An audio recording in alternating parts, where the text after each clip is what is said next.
beautiful life. สวัสดีครับ Good afternoon and welcome to A Beautiful Life on EnglishOnline.rmutp.ac.th. My name is อาจารย์เกษมพุทธเรืองศรี your host for the program, which is broadcast every Monday from 1 p.m. to 1:30 p.m.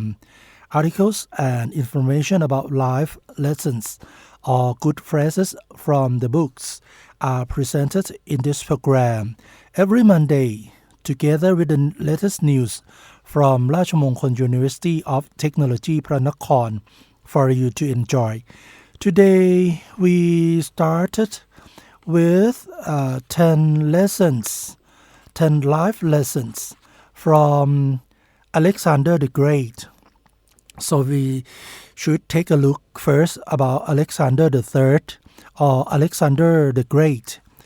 He lived.During 356 years before Christ to 323 years before Christ, he was the king of Macedon, palliated his father Philip II's conquest of Greece into an empire that expanded from the Balkans to the Nile to the Himalayas, subduing tens of millions of people along the way.So, Alexander the Great was a great military commander, leading his troops into every encounter a bit of an over-achiever.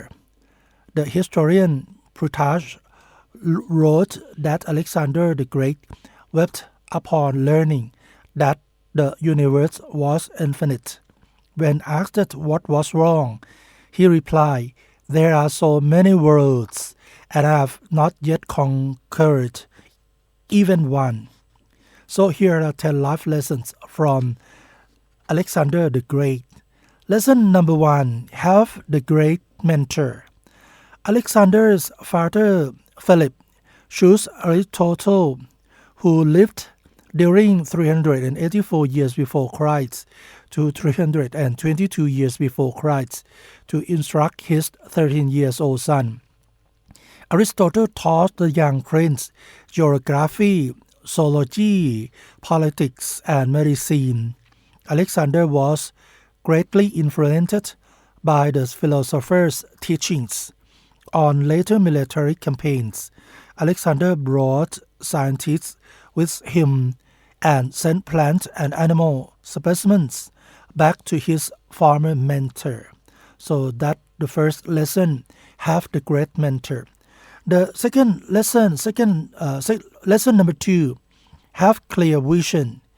After solidifying his rule of Macedonia and Greece, Alexander looked east to Asia and the Persian Empire, which was led by Darius III.As he took his first steps in Asia, he pulled his weapon from the sand and declared that these lands would be won by the spear. So, lesson number 2, have a clear vision. The third lesson number 3, declare your name big. After defeating the Persians and the Battle of Issus,Alexander decided to enter Egypt, which had been under Persian rule for almost 200 years. It is said that he was guided by ravens and blessed with rain. Upon his arrival, the press apparently told him he was the son of Zeus. Whether or not Alexander believed in his own dignity, he played it up to his own advantage. So, lesson number 3, declare your name big. The fourth one, lesson number 4, be supremely confident. Right before Alexander's siege of Tyre, Darius III, king of Persia, offered Alexander a truce, land, and his daughter's hand in marriage. Alexander refused the offer and instructed Darius to henceforth refer to Alexander as Lord of Asia, and not as an equal. He added, I shall pursue you wherever you may be.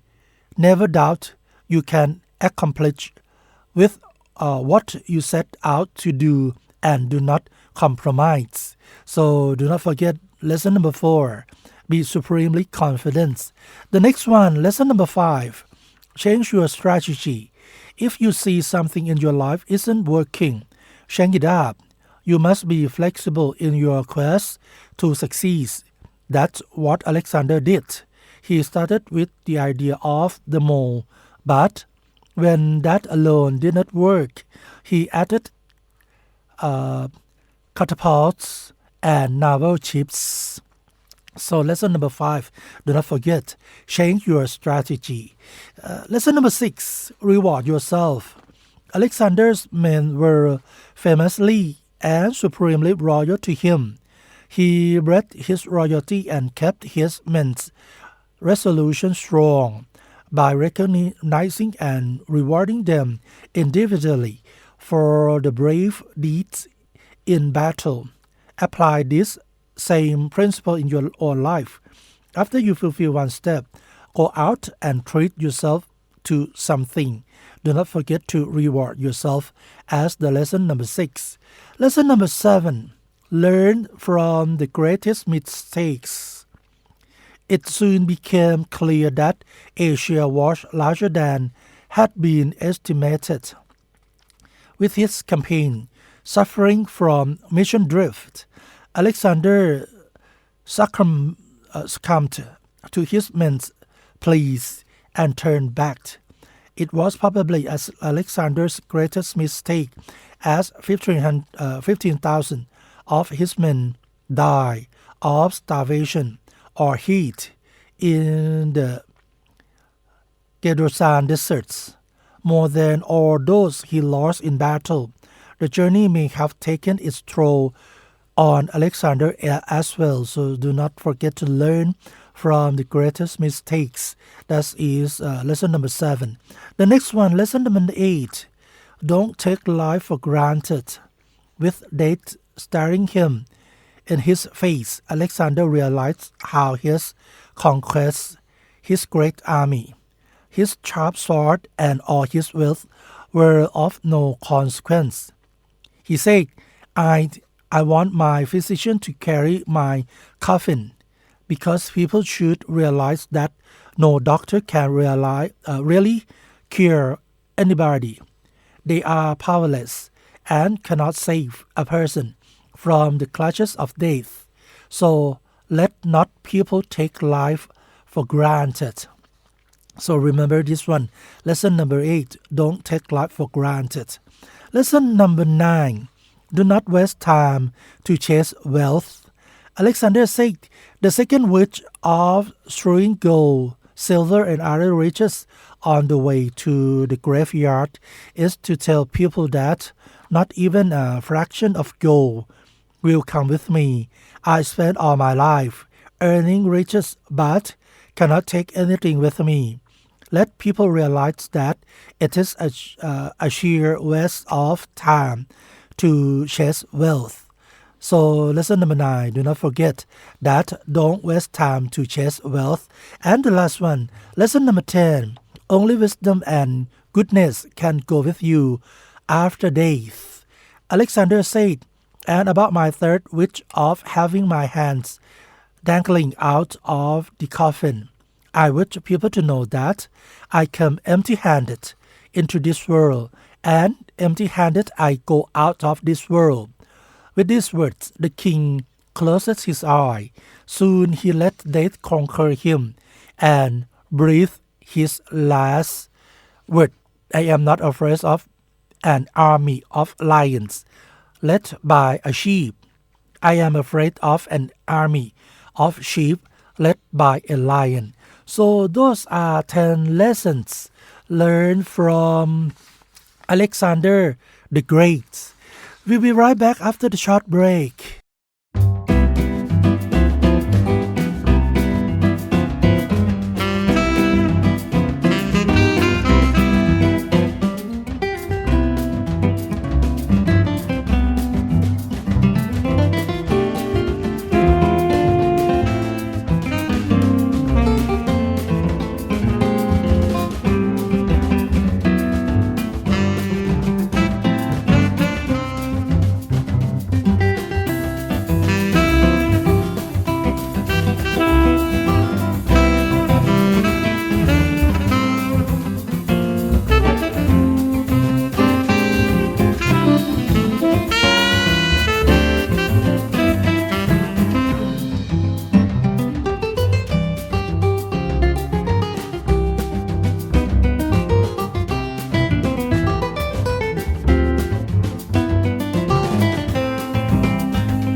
You are listening to A Beautiful Life.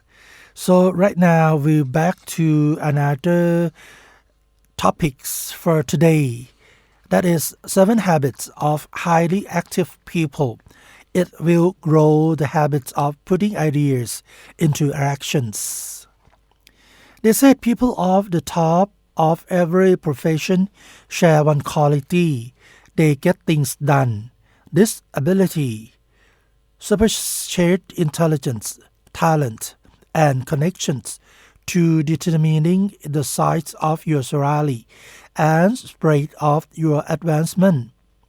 The action habit is the habit of putting ideas into action now. Is essential to getting things done. Here are 7 ways you can grow the action habit. The first habit: don't wait until conditions are perfect. If you are waiting to start until conditions are perfect, you probably never will. There will always be something that isn't quite right.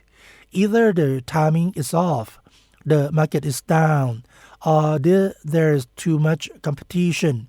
In the real world, there is no perfect time to start. You have to take action and deal with problems as they arise. So do not forget habit number 1. Do not wait until conditions are perfect. Eva Young said, to think too long about doing a thing often becomes it undoing. So now come to the habit number 2. Be a doer. Practice doing things rather than thinking about them. Do you want to start exercising? Do you have a great idea to pitch your boss? Do it today. The longer an idea is sit in your head without being acted on, the weaker it becomes. After a few days of the details get hazy. After a week, it's forgotten completely. By becoming a doer, you will get more done and stimulate new ideas in the process. So habit number 2, be a doer. Theodore Roosevelt said, in a moment of decision, the best thing you can do is the right thing to do. The worst thing you can do is nothing. So do not forget habit number 2, be a doer. Next, habit number 3. Ideas alone don't bring success. Ideas are important, but they are only valuable after they have been implemented. One average idea that has been put into action is more valuable than a dozen brilliant ideas that you are saving for some other day or the right opportunity. If you have an idea that you really believe in, do something about it. Unless you take action, it will never go anywhere.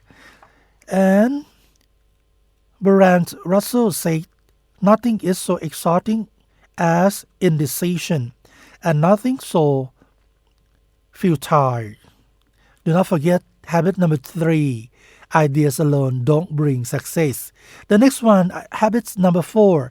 Use action to kill fear. Even professional speakers and actors experience pre-performance anxiety. Once they get started, the fear disappears. Action is the best cure for fear. The most difficult time to take action is the very first time. After the bell is rolling, you will build confidence and things will keep getting easier. Kill fear by taking action and build on that confidence. Kathleen Pucifer said that often just by taking action, by doing something about the situation, can relieve the stress and help correct the situation. Don't forget habit number 4. Use action to kill fear. Habit number 5. Start your creative engine mechanically. One of the biggest misconceptions about creative work is that it can only be done when inspiration strikes. Instead of waiting, start your creative motor mechanically. If you need to write something, force yourself to sit down and write. Put pen to paper. Brainstorm, doodle. By moving your hands, you will stimulate the flow of ideas and inspire yourself. Megan McLaughlin said, "Don't fool yourself that important things can be put off till tomorrow. They can be put off forever or not at all." So do not forget habit number 5. Start your creative engine mechanically. Next, habit number 6. Live in the present. Focus on what you can do in the present moment. Don't worry about what you should have done last week or what you might be able to do tomorrow. The only time you can affect is present. If you speculate too much about the past or the future, you won't get anything done.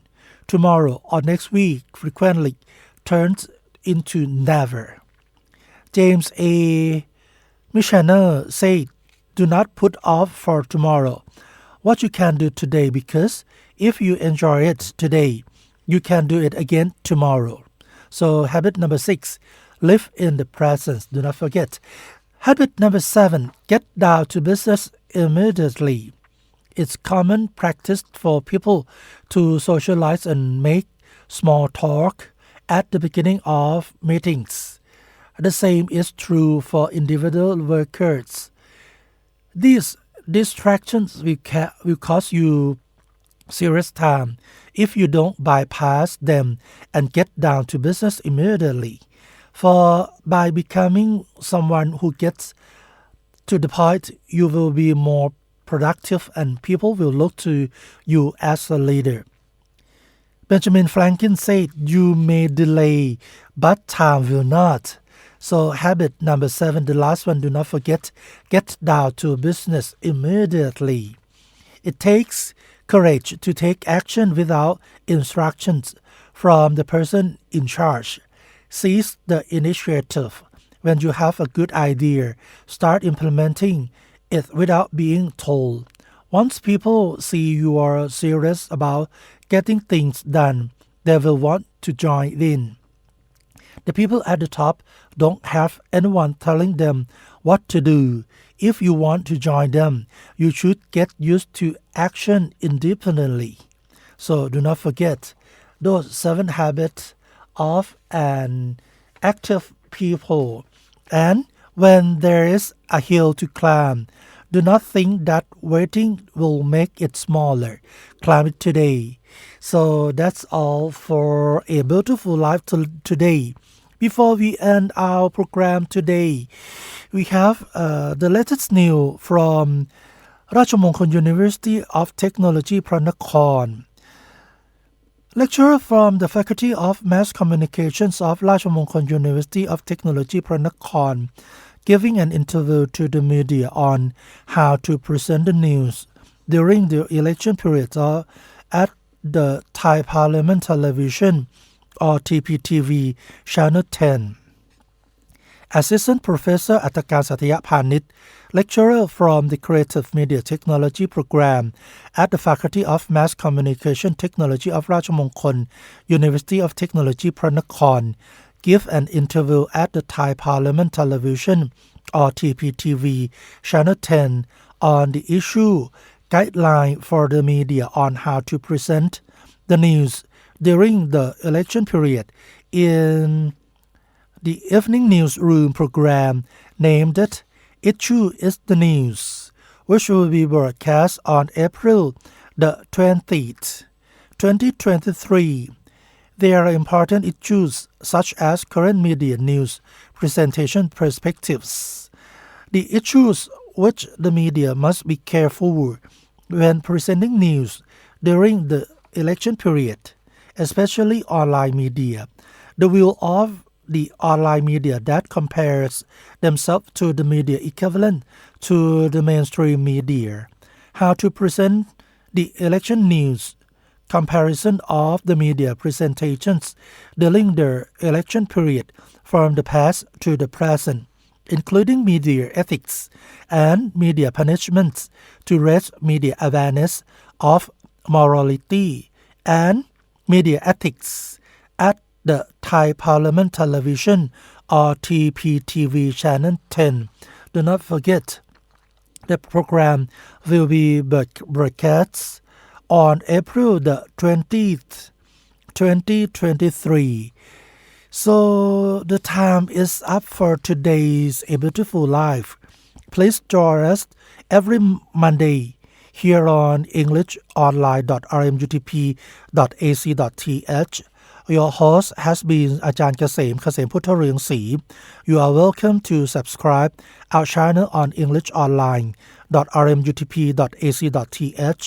Thank you very much for joining our program today.